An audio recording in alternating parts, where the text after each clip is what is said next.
L'attaque américaine au Venezuela était-elle légale? Eh bien, cette question, elle agite le monde entier en ce moment. Et la réponse est non. Cette opération est illégale et elle enfreint le droit international. L'ONU l'a dit, de nombreux dirigeants aussi, et les spécialistes s'accordent pour le dire. En fait, la Charte des Nations Unies, élaborée par les pays du monde après la Seconde Guerre mondiale, interdit tout simplement la menace ou l'emploi de la force contre un autre État, sauf en cas de légitime défense. Et ce qu'a fait Donald Trump il y a quelques jours, eh bien, c'est balayer ce droit international. Il a attaqué un pays étranger, il a capturé le président de cet État. C'est une atteinte au principe de l'immunité présidentielle.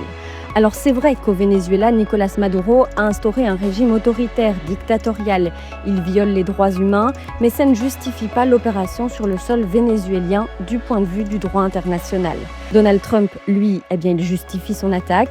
Il accuse le président vénézuélien de narcotrafic et pour son administration, ce n'est donc pas une guerre, mais une intervention dans le cadre d'une procédure judiciaire. Mais derrière l'opération, eh bien, il y a aussi son envie, assumée d'ailleurs, de mettre la main sur le pétrole vénézuélien. 19% des réserves de l'or noir sont là-bas et 80% de la production est vendue à la Chine. Donald Trump, il veut redessiner les enjeux géopolitiques.